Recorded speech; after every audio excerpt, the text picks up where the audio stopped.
C'est très très compétitif, il y a des gens qui se font des coups de couteau dans le dos ou des choses comme ça. J'ai raté et donc j'ai décidé d'aller en Roumanie. Comment ce pays est-il devenu une fabrique à médecins français? Nicolas est originaire de Perpignan. Ils sont arrivés ici il y a 3 ans. Les deux jeunes hommes étudient à l'université de médecine et de pharmacie Grigoré Popa. Comme dans 3 autres facultés de médecine du pays, une section a été créée spécialement pour les francophones il y a 15 ans. Ils sont 900 parmi les 10 000 élèves de la faculté. Les matières étudiées sont les mêmes qu'en France. Tous les cours sont dispensés par des professeurs bilingues.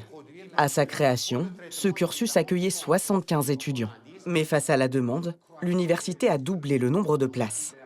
En France, c'est l'État qui finance la formation des médecins, plus de 10 000 € par élève chaque année. Ici, ce cursus créé pour les étrangers est payant. C'est 7 500 € l'année.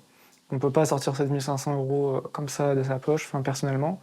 Donc je fais un emprunt étudiant que je compte rembourser justement pendant l'internat.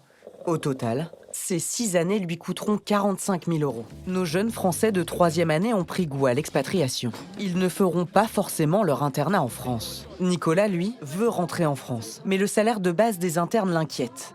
1 600 € la première année. Tout le monde a fait un emprunt, quoi. Du coup, on doit le rembourser. Et le rembourser, il faut quand même avoir un salaire décent, quoi, pour, minimum. Parce qu'avec un salaire d'interne, c'est assez compliqué. En France, en tout cas.